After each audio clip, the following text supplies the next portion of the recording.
Good morning and welcome to Daily Devotions with Pastor Joe. It's another beautiful Sunday morning, and it is time to dive into Proverbs chapter 10, back where we left off at verse 15.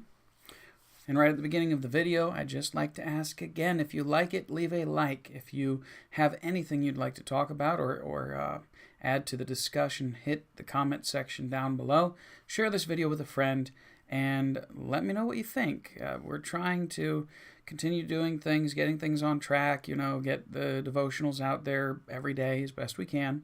If you think there's something that you could suggest that would make things better or more appealing to you on every devotional every morning, let me know.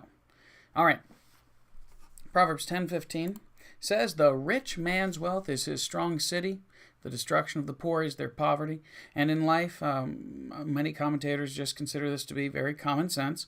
Rich people continue to get wealthy. They continue to be secure in their wealth, at least as secure as money can get, which, is only so secure, especially in our day and age. But the destruction of the poor is their poverty. And that is ever so true, because not saying that being poor destroys somebody, or especially spiritually destroys anybody, but the problem is that when somebody is in deep and abject poverty, in absolute poverty, generally that tends to only lead to more poverty. People who get down to the absolute bottom, unless they become so determined and they find the right avenue to get out of it, they're going to be stuck there, and it's going to keep them poor. Poverty is used as a tool by the rich to keep poor people in subjection, so to speak. The labor of the righteous tendeth to life, the fruit of the wicked to sin. Okay, that makes perfect sense. The labor of the righteous tends to life, so the things that righteous people do end up being good things and things that lead to more life. The fruit of the wicked leads to sin. Of course, the things that they do lead to sin. In verse 17, "He is in the way of life that keepeth instruction, but he that refuseth reproof erreth." We hear this over and again. If you keep instruction and wisdom, it leads to life, but refusing it is a very grave and desperate error. Verse 18, "He that hideth hatred with lying lips, and he that uttereth a slander, is a fool." So the person who pretends not to hate somebody and uses lies, oh no, they're a great guy, bless their heart, right? With lying lips. And somebody who utters a slander. In both sides of the spectrum, the person who pretends not to hate someone and the person who slanders or runs someone down with their mouth is a fool. That's pretty strong words, especially since Jesus basically told us in the Sermon on the Mount that if you tell somebody they're a fool without just cause, that you are as guilty as a murderer. So for the proverb writer here to say that you're a fool for doing these things, that's a really strong, it means you're empty-headed. It's a really strong statement of contempt. It means you have no sense whatsoever. Verse 19, "In the multitude of words there wanteth not sin." There's no lack of sin. When you hear somebody trying to explain something and they continue to pile in extra details, there's very good likelihood that there's no lack of lies there. "But he that refraineth his lips is wise." On top of that, there's so many applications to this first portion and the second being the counter to it. In the multitude of words there wanteth not sin. There's no lack of sin. It's very likely that through just trying to butter someone up, that it's going to lead to sin. The flirtatious words, there's sin. Anytime that you have excessive wordiness, trying to dance around a subject or to avoid giving a honest answer, that's a sin. It leads to dishonesty. It is dishonest. But he that refraineth his lips is wise. Somebody who keeps their tongue in a situation where they want to say something that they might not should. It is very wise to keep your tongue and to just keep quiet. "The tongue of the just is as choice silver," so very valuable. "The heart of the wicked is little worth." they're little worth. So it's kind of the idea of having an expensive high-end sports car versus having a beat-up, doesn't have an engine, doesn't run, rusted out piece of junk that nobody wants. The tongue of the just versus the heart of the wicked. The things that come out of a righteous and a just person are healing. They're helpful. They're something people treasure and really enjoy. Whereas somebody who's wicked, just the very words of their mouth are not of good. They're not of any good value. We don't want them. We don't want to hear from them. The lips of the righteous feed many, but fools die for want of wisdom. So, of course, same sort of idea carrying over just from a different angle. The lips of the righteous are like food and lead to helping people rather than hurting people, rather than tearing them down. The fools die for want of wisdom.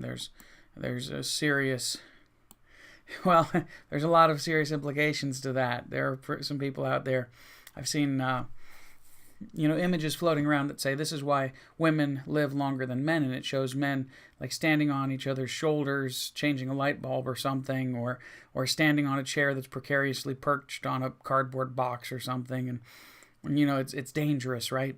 And lack of wisdom, foolishness, it does, although I don't know if that's exactly what it's saying. It does say that to me. Lack of the use of wisdom, of wise choices, lack of that does definitely lead to death, tend toward death at least. The blessing of the Lord, it maketh rich, and he addeth no sorrow with it.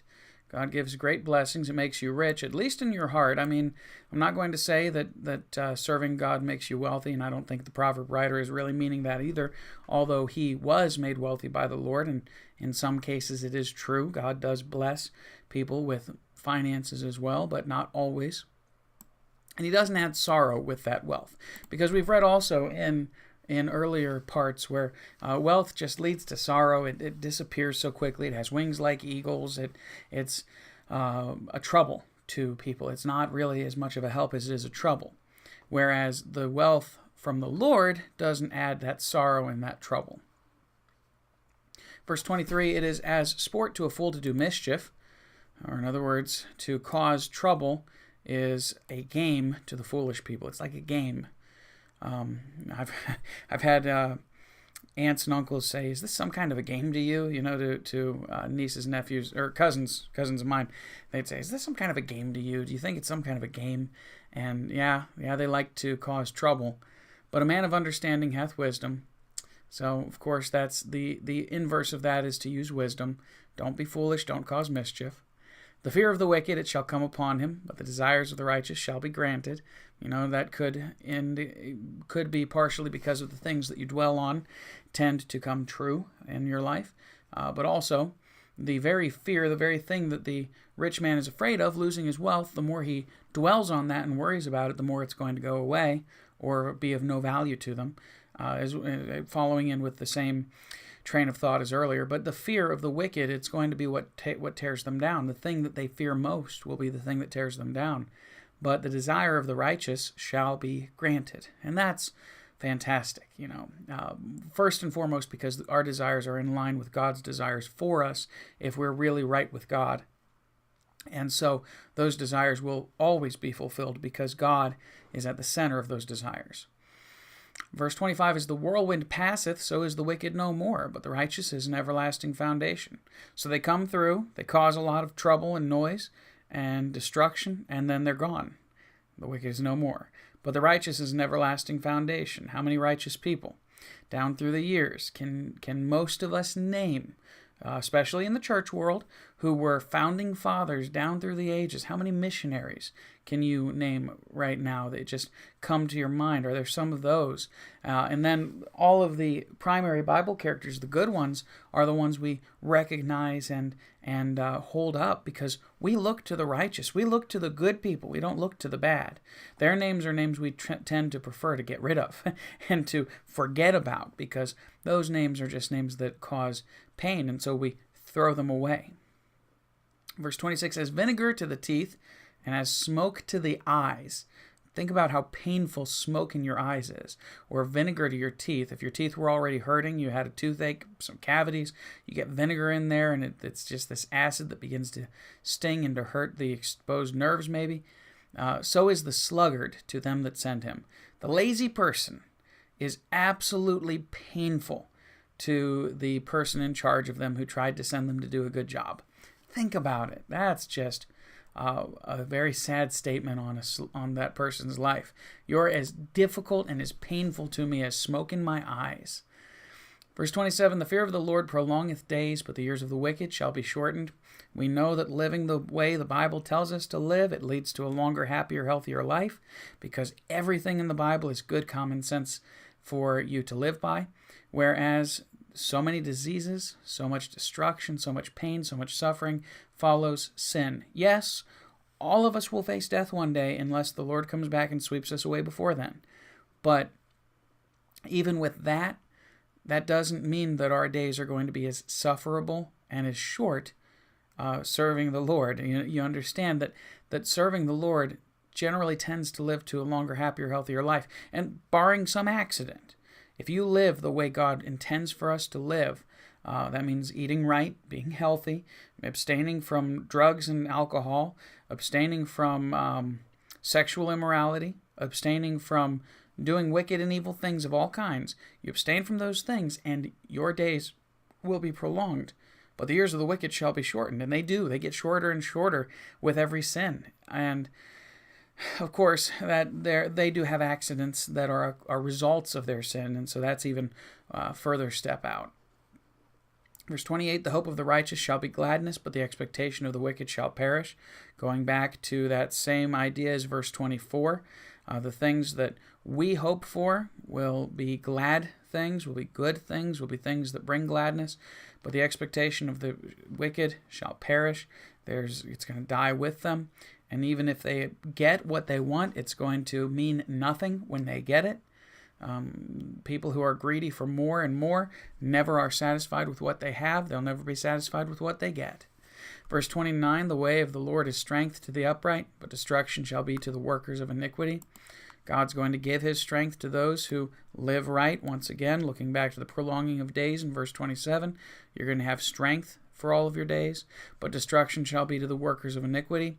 Not only because of the actions they commit, but also just because God is going to get upset and get done with them, and he's going to pass judgment at some point. The righteous shall never be removed, but the wicked shall not inhabit the earth. Now, of course, looking onward to eternity, we can say this for certainty, that it is the humble who inherit the earth, the meek who inherit the earth, those who are righteous, who are right before the Lord, but the wicked will not have a part in that. The mouth of the just, verse 31, bringeth forth wisdom, but the froward tongue shall be cut out. That's pretty awful, having your tongue cut out. But your mouth, if you are just and righteous, you're going to pass on wisdom. You're not going to pass on foolishness and crookedness or frowardness, as this word here. Verse 32, the lips of the righteous know what is acceptable, but the mouth of the wicked speaketh frowardness.